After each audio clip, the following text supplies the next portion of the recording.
আসসালামু আলাইকুম। সায়েন্স স্কুলের পক্ষ থেকে প্রিয় অষ্টম শ্রেণীর শিক্ষার্থীদের স্বাগত জানাই। আজকে তোমাদের গণিত বইয়ের ২য় অধ্যায় অর্থাৎ মুনাফা অধ্যায়ের অনুশীলনী অংশের ১ নম্বর যে অঙ্কটি আছে এর সমাধান আমরা করব। এখানে প্রশ্নটি আছে একটি পণ্যদ্রব্য বিক্রয় করে পাইকারি বিক্রেতার ২০% এবং খুচরা বিক্রেতার ২০% লাভ হয়। যদি দ্রব্যটির খুচরা বিক্রয় মূল্য ৳৫৭৬ হয় তবে পাইকারি বিক্রেতার ক্রয় মূল্য কত? এই অঙ্কগুলো তোমরা আ অলরেডি কিছু ধারণা ইতিমধ্যে নিয়েছ। এই অঙ্কগুলো খুব ভালোভাবে প্রশ্নগুলো ভাগ, ভাগ করে প্রশ্নটা আগে ভালোভাবে বুঝে নিতে হয়। যেমন এইখানে ১ম অংশটি আছে একটি পণ্যদ্রব্য বিক্রয় করে পাইকারি বিক্রেতার ২০% এবং খুচরা বিক্রেতার ২০% লাভ হয়। এখানে বোঝানো হচ্ছে যেই পণ্যটা একটা খুচরা বিক্রেতা সে পাইকারি বিক্রেতার কাছ থেকে কিনে আনলো। সে যদি ৳১০০ দিয়ে কিনে আনে, সে ৳১২০ বিক্রি করছে। তার মানে প্রতি ৳১০০ য় ৳২০ লাভ করছে।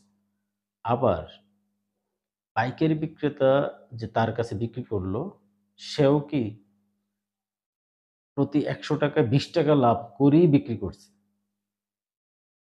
এইখানে যেহেতু শতকরা হিসাবটা দিছে, এই হিসাবটা এভাবেই আসে যে প্রতি পাইকারি এবং খুচরা বিক্রেতা ২ জনেই কি তাদের ক্রয়মূল্য থেকে ২০% বেশি লাভ করেছে।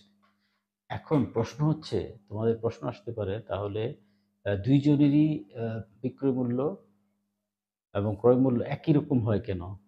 ক্রয় মূল্য ১০০ আবার বিক্রয় মূল্য ২ জনেরই ১২০। বিষয়টা হচ্ছে এখানে শতকরা হিসেবে দেওয়া। পাইকারি বিক্রেতা যেই মূল্যে কিনে আনছে সেটার প্রতি ৳১০০ য় ৳২০ লাভ করছে। আবার খুচরা বিক্রেতায় যে মূল্যে কিনে আনছে ওইটার প্রতি ৳১০০ য় ৳২০ লাভ করছে। আচ্ছা, যদি দ্রব্যটির খুচরা বিক্রয় মূল্য ৳৫৭৬ হয়, এই অংশে গিয়ে এখানে প্রশ্নটি খুচরা বিক্রেতার বিক্রয় মূল্য এখানে দেওয়া হয়েছে ৳৫৭৬। খেয়াল করতে হবে, খুচরা বিক্রেতার বিক্রয় মূল্য যে দামে সে বিক্রি করল, এইটা এখানে দেওয়া আছে ৳৫৭৬। তাহলে পাইকারি বিক্রেতার ক্রয় মূল্য কত? তোমরা নিশ্চয়ই জানো, যখন দোকানদার কোনো মাল, কোনো একটা কিছু কিনে আনে, সেটা পাইকারি বিক্রেতার কাছ থেকেই কিনে এনে বিক্রি করে। তাহলে এইখানে ২ টা আ যেই ২ ২ ধরনের যেই বিক্রেতা, তারা পাইকারি বিক্রেতা এক জায়গা থেকে কিনে রাখে মাল, সেও এবং খুচরা বিক্রেতার কাছে বিক্রি করে। খুচরা বিক্রেতা ওই মালটা এনে খুচরা বিক্রি করে। তাহলে এইখানে খুচরা বিক্রেতায় যে বিক্রয় মূল্যে বিক্রি করল ৳৫৭৬, এই পণ্যটা পাইকারি বিক্রেতা কত দিয়ে কিনল? অর্থাৎ পাইকারি বিক্রেতার ক্রয় মূল্য কত? এই হলো প্রশ্ন। এখন আমরা খুব সহজেই, যেহেতু একটা মূল্য এখানে দেওয়া আছে, কার মূল্য দেওয়া আছে? খুচরা বিক্রেতার বিক্রয় মূল্যটা দেওয়া আছে। এইখান থেকে আমরা ক্রয় মূল্য বের করতে পারব। যেহেতু এখানে বিক্রয় মূল্য দেওয়া আছে, আমরা ক্রয় মূল্য বের করতে পারবো আগে। কোথা থেকে বের করব? শতকরা হিসাব থেকে বের করব।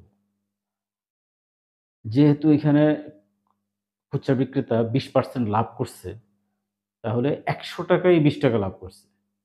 তাহলে আমরা লিখতে পারি খুচরা বিক্রেতার ক্রয় মূল্য ৳১০০ হলে ২০% লাভে বিক্রয় মূল্য সমান ১০০ যোগ ২০ সমান ৳১২০।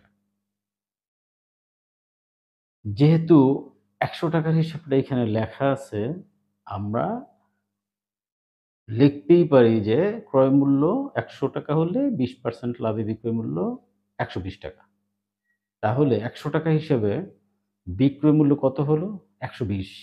তাহলে লিখতে পারি বিক্রয় মূল্য ৳১২০ হলে ক্রয় মূল্য ৳১০০। অতএব বিক্রয় মূল্য ৳১ হলে ক্রয় মূল্য কম হবে ১২০ ভাগের ১০০। অতএব বিক্রয় মূল্য যেহেতু খুচরা বিক্রেতার বিক্রয় মূল্যটা কত আছে? ৳৫৭৬ অতএব খুচরা বিক্রেতার বিক্রয় মূল্য ৳৫৭৬ হলে ক্রয় মূল্য কত হবে? বেশি হবে। ১২০ ভাগের ১০০ গুণ ৫৭৬। এইটা ক্যালকুলেটরে হিসাব করলে ৳৪৮০ আসে। এই হলো আমাদের খুচরা বিক্রেতার যেই পণ্যটা সে বিক্রি করলো ৳৫৭৬, এই পণ্যটার ক্রয় মূল্য হচ্ছে কত? ৳৪৮০। আমরা পেয়ে গেলাম খুচরা বিক্রেতার ক্রয় মূল্য ৳৪৮০। এখন এইখানে যেই বিষয়টা আসে সেটা হচ্ছে যেহেতু খুচরা বিক্রেতার ক্রয় মূল্য এইটা, তার মানে কি? তার মানে হচ্ছে এইটা পাইকারি বিক্রেতা এই দামে বিক্রি করছে তার কাছে, খুচরা বিক্রেতার কাছে। এটা নিশ্চয়ই তোমরা সহজে বুঝতে পারতেছ। যেটা পাই খুচরা বিক্রেতা কিনে আনলো, ক্রয় করলো, ওইটা কি? ওই টাকাটা কি? ওইটা হচ্ছে পাইকারি বিক্রেতায় এই দামে বিক্রি করছে। তাহলে আমরা লিখতে পারি খুচরা বিক্রেতার ক্রয় মূল্য সমান পাইকারি বিক্রেতার বিক্রয় মূল্য। কত এটা? ৳৪৮০। এখন পাইকারি বিক্রেতার বিক্রয় মূল্য কিন্তু এখন আমরা পেয়ে গেলাম। আর যখন বিক্রয় মূল্য পেয়ে গেলাম, আমরা ক্রয় মূল্য অবশ্যই বের করতে পারব। কোথা থেকে বের করব? যেহেতু শতকরা হিসাব দেওয়া আছে। তাহলে পাইকারি বিক্রেতার ক্রয় মূল্য ৳১০০ হলে ২০% লাভে বিক্রয় মূল্য ১০০ + ২০ = ৳১২০। এটা কোথা থেকে লিখছি? কারণ অঙ্কে দেওয়া আছে পাইকারি বিক্রেতাও কি প্রতি ৳১০০ ৳২০ লাভ করছে। এখন আমরা লিখতে পারি বিক্রয় মূল্য ৳১২০ হলে ক্রয় মূল্য ৳১০০। অতএব বিক্রয় মূল্য ৳১ হলে ক্রয় মূল্য ১২০/১০০ অর্থাৎ কম। অতএব বিক্রয় মূল্য পাইকারি বিক্রেতার বিক্রয় মূল্যটা কত? ৳৪৮০ ওই যে এখানে যেটা পাইছি আমরা। হলে ক্রয় মূল্য কত হবে? ১২০ ভাগের এটা বেশি হবে ১০০ গুণ ৪৮০।